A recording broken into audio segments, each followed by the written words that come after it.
Nanti jemaah rahmatul Allah, ada juga saya buat satu lagu tentang ungkapan hati suami kepada istrinya. Jadi saya ciptakan lagu ini untuk istri saya.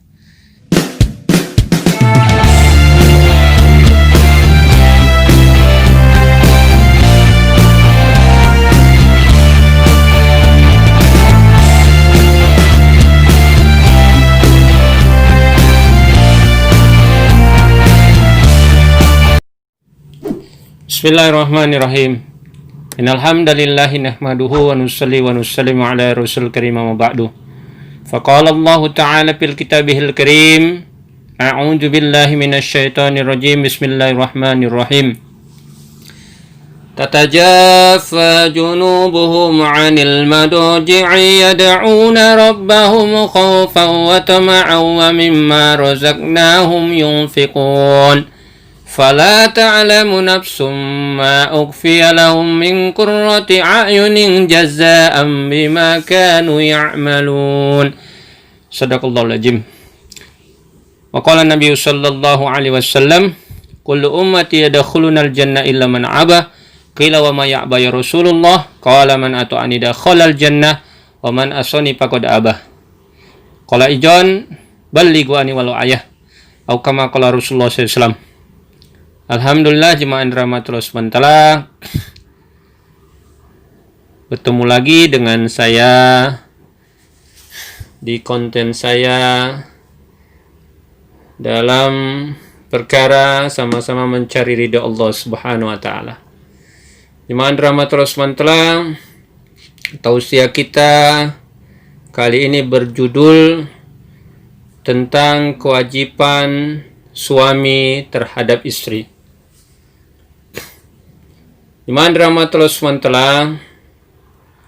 apabila satu orang laki-laki menikahi seorang wanita, maka satu orang laki-laki itu mempunyai kewajiban untuk menunaikan hak wanita yang akan dinikahi, yang akan menjadi istrinya. Adapun kewajiban seorang laki-laki itu ataupun suami adalah yang pertama, yaitu jemaah rahmatullah SWT, bagaimana seorang laki-laki ini memberikan mahar kepada istrinya. Jadi seorang laki-laki memberikan mahar kepada istrinya, mahar yang diinginkan wanita yang akan dinikahinya itu. Dan sebaik-baik wanita adalah yang maharnya mudah, ringan, tidak mahal. Allah Subhanahu wa taala berfirman dalam surat An-Nisa ayat yang keempat, yang artinya berikanlah mas kawin, mahar kepada wanita yang kamu nikahi sebagai pemberian dengan penuh kerelaan. Kemudian jika mereka menyerahkan kepada kamu sebagian dari mas kawin itu dengan senang hati, maka makanlah, ambillah pemberian itu sebagai makanan yang sedap lagi baik akibatnya. Maka jemaah rahmatullah SWT, bagaimana seorang laki-laki yang hendak menikahi wanita yang akan dijadikan istrinya, dia punya kewajiban untuk memberikan mahar. Kemudian jemaah rahmatullah SWT, kewajiban seorang suami yang kedua, kewajiban seorang suami kepada istrinya yaitu memberikan nafkah sesuai kesanggupannya. Memberikan nafkah sesuai kesanggupannya.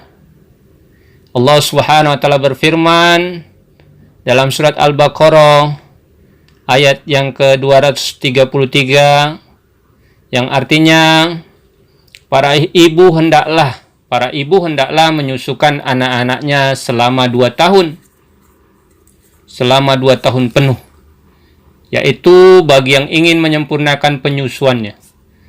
Dan kewajiban ayah, kewajiban suami, memberi makan dan pakaian kepada para ibu, para wanita, para istrinya dengan cara yang ma'ruf. Seseorang tidak dibebani, melainkan menurut kadar kesanggupannya. Janganlah seorang ibu menderita kesengsaraan karena anaknya, dan seorang ayah karena anaknya, dan waris pun berkewajiban demikian. Apabila keduanya ingin menyapi sebelum 2 tahun dengan kerelaan keduanya dan permusyawaratan, maka tidak ada dosa atas keduanya. Dan jika kamu ingin anakmu disusukan oleh orang lain, maka tidak ada dosa bagimu. Apabila kamu memberikan pembayaran menurut yang patut, bertakwalah kamu kepada Allah, dan ketahuilah bahwa Allah Maha melihat apa yang kamu kerjakan. Jadi suatu orang suami ini punya kewajiban memberikan nafkah kepada seorang istri sesuai kesanggupannya. Bagaimana istri sudah menyusukan anak kita, ya, sudah menjaga anak kita, memberi makan anak kita. Bagaimana satu orang suami mencari nafkah dan memberikan nafkah kepada istri dan anak-anaknya. Kemudian jemaah rahmatullah SWT, kewajiban seorang suami kepada istrinya yang ketiga adalah menggauli istrinya secara baik. Allah SWT berfirman dalam surat An-Nisa yang artinya, hai orang-orang yang beriman, tidak halal bagi kamu mempusakai wanita dengan jalan paksa, dan janganlah kamu menyusahkan mereka karena hendak mengambil kembali sebagian dari apa yang telah kamu berikan kepadanya, terkecuali bila mereka melakukan pekerjaan keji yang nyata. Dan bergaulah dengan mereka secara patut. Kemudian bila kamu tidak menyukai mereka, maka bersabarlah, karena mungkin kamu tidak menyukai sesuatu padahal Allah SWT menjadikan padanya kebaikan yang banyak. Maka jemaah rahmatullah SWT, gaulilah istri kita dengan secara baik. Dan jemaah rahmatullah SWT, adapun kekurangan dalam rumah tangga, ya, kekurangan istri kita ini, maka kita bersabar. Kita tidak tahu jemaah rahmatullah SWT, mungkin itu tidak baik menurut kita, tetapi baik menurut Allah SWT, dan itu daripada Allah SWT, maka kita bersabar. Begitu juga seorang istri, kekurangan suaminya. Tidak ada laki-laki yang tidak ada yang laki-laki yang sempurna, dan tidak ada juga wanita yang sempurna. Mungkin ada kekurangannya, maka kita bersabar. Mungkin di balik itu ada kebaikan. Kemudian jemaah rahmatullah SWT, kewajiban seorang suami yang keempat yaitu bagaimana satu orang suami ini menjaga istrinya dari dosa. Allah SWT berfirman dalam surat At-Tahrim ayat 6 yang berbunyi, ya ayyuhalladzina amanu qu anfusakum wa ahlikum naro. Hai orang-orang yang beriman, yang artinya hai orang-orang yang beriman, peliharalah dirimu dan keluargamu dari api neraka. Jadi jemaah rahmatullah SWT, kita satu orang laki-laki ini, satu orang suami ini, bagaimana kita jaga diri kita dan ahli keluarga kita ini dari dosa-dosa, agar terhindar dari api nerakanya Allah Subhanahu wa Ta'ala. Kemudian jemaah rahmatullah SWT, kewajiban seorang suami yang kelima yaitu memberikan cinta kasih sayang kepada istri. Memberikan cinta kasih sayang kepada istri. Dalam surat Ar-Rum ayat 21, Allah SWT berfirman yang artinya, di antara tanda-tanda kekuasaannya, kekuasaan Allah SWT ialah Dia menciptakan untukmu istri-istri dari jenismu sendiri, supaya kamu cenderung dan merasa tentram kepadanya, dan dijadikan Allah SWT di antaramu rasa kasih sayang. Sesungguhnya pada yang demikian itu benar-benar terdapat tanda-tanda bagi kaum yang berfikir. Jadi jemaah rahmatul SWT, bagaimana kita memberikan cinta dan kasih sayang kepada istri kita, sebagaimana Rasulullah SAW kepada istri-istrinya. Bagaimana Rasulullah SAW memberikan kasih sayang kepada istrinya Khadijah Al-Kubra radhiyallahu anha. Bagaimana Rasulullah SAW memberikan cinta dan kasih sayangnya kepada Aisyah radhiyallahu anha dan kepada istri-istrinya yang lain. Bagaimana kita bisa mengikut Rasulullah sallallahu alaihi wasallam. Rasulullah SAW adalah suri tauladan kita. Laqad kana lakum fi Rasulillahi uswatun hasanah. Suri tauladan bagi kita adalah Rasulullah sallallahu alaihi wasallam. Bagaimana kita kepada istri kita ini, kita panggillah istri kita ini dengan nama yang disukainya. Biasa Rasulullah SAW memanggil istrinya Umairah, ya kan? Mungkin kalau kita sekarang ini panggil sayang, ya kan? Wahai sayangku, wahai cintaku. Kemudian bagaimana kita membantu meringankan pekerjaannya, bagaimana kita memuji masakannya, bagaimana kita menyayangi anak-anaknya, menyayangi anak kita di depannya. Dia pun sangat senang itu. Bagaimana kita menghargai pendapatnya, jemaah rahmatul SWT. Bagaimana kita memuliakan kedua orang tuanya, memuliakan keluarganya, ya, menghormati keluarganya. Bagaimana kita tidak menyebut wanita lain di depannya. Bagaimana kita kalau bepergian jauh, kalau pulang dari pergian jauh, bawa oleh-oleh untuknya. Untuk istri kita, untuk keluarga kita, untuk anak-anak kita. Bagaimana jemaah rahmatullah SWT kalau kita sedang berpergian jauh di tempat jauh, ya kan? Kadang kita nggak pulang 2 hari, 3 hari. Kita telepon. Nah, sekarang dengan adanya telepon memudahkan kita beri kabar kepada istri kita. Istri kita akan senang. Kita beri kabar keadaan kita sehat, keadaan istri kita, anak-anak kita bagaimana di sana, sehat, sudah makankah, bagaimana, ada masalahkah, ada kekurangankah. Ikram dia, senangkan istri kita. Jadi kalau kita bepergian jauh, beri kabar kepadanya. Bagaimana kita ajak sekali-sekali istri kita, anak-anak kita jalan-jalan.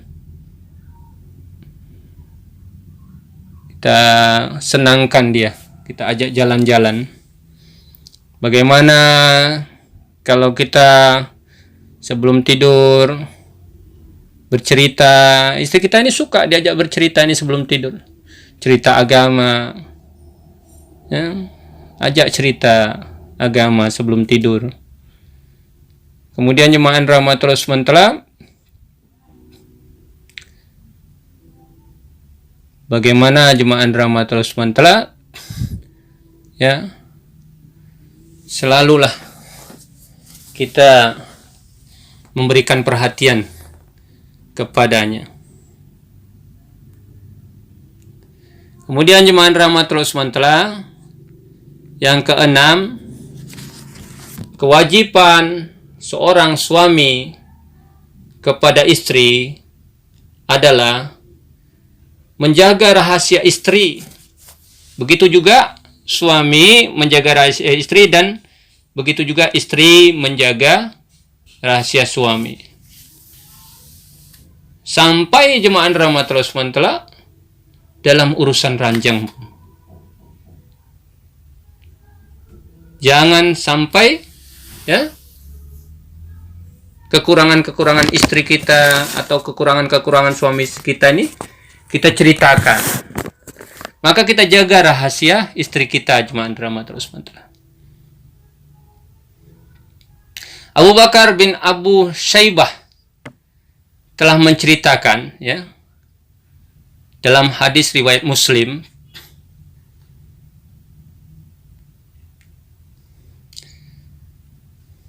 telah menceritakan kepada kami Marwan bin Muawiyah dari Umar bin Hamzah Al-Umari, Abdurrahman bin Sa'ad menceritakan kepada kami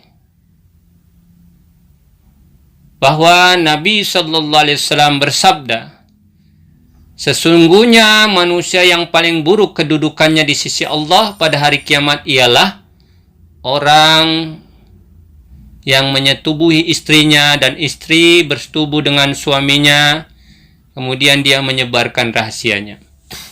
Jadi bahkan sampai urusan ranjang ini jemaah rahmatul Allah, jangan sampai kita ceritakan kekurangan istri kita atau sebaliknya kekurangan suami kita. Maka jemaah rahmatul Allah, inilah kewajiban seorang suami kepada istrinya, dan begitu sebaliknya bagaimana istri juga bisa menjaga marwah suaminya, menjaga harta dan anak-anak suaminya, dan selalu jemaah rahmatul Allah menghormati dan patuh kepada suaminya. Maka jemaah rahmatul Allah, mudah-mudahan kita ini Allah SWT berikan taufik untuk bisa mengamalkan apa yang kita mujakarohkan ini dan menyampaikan lagi kepada saudara kita yang belum mendengarkan. Bagaimana kalau bagus ya, bermanfaat, mujakaroh kita ini boleh di-share kepada sahabat-sahabat yang lain. Dan bagaimana dukung channel ini jemaah rahmatul Allah dengan kita subscribe, kita like, dan kita share kepada saudara-saudara kita yang lain. Nanti jemaah rahmatul Allah, ada juga saya buat satu lagu tentang ungkapan hati suami kepada istrinya. Jadi saya ciptakan lagu ini untuk istri saya, bahwa saya mencintai istri saya di dunia dan di akhirat. Bagaimana saya ingin membawa istri saya bahagia di dunia dan bahagia di akhirat. Begitu juga saya berharap kepada jemaah sekalian bisa berbuat seperti itu kepada istrinya, bukan ingin sekedar bahagia di dunia, tetapi bisa membawanya bahagia di dunia dan bahagia di akhirat. Mungkin itu saja yang bisa saya sampaikan. Yang benar datangnya dari Allah Subhanahu wa Ta'ala, yang salahnya karena kekurangan saya. Untuk kesempurnaan majelis kita tutup dengan doa kifarat majelis. Subhanallah wa bihamdihi, subhanakallahumma wa bihamdika, asyhadu an la ilaha illa anta, astaghfiruka wa atubu ilaik. Wassalamualaikum warahmatullahi wabarakatuh.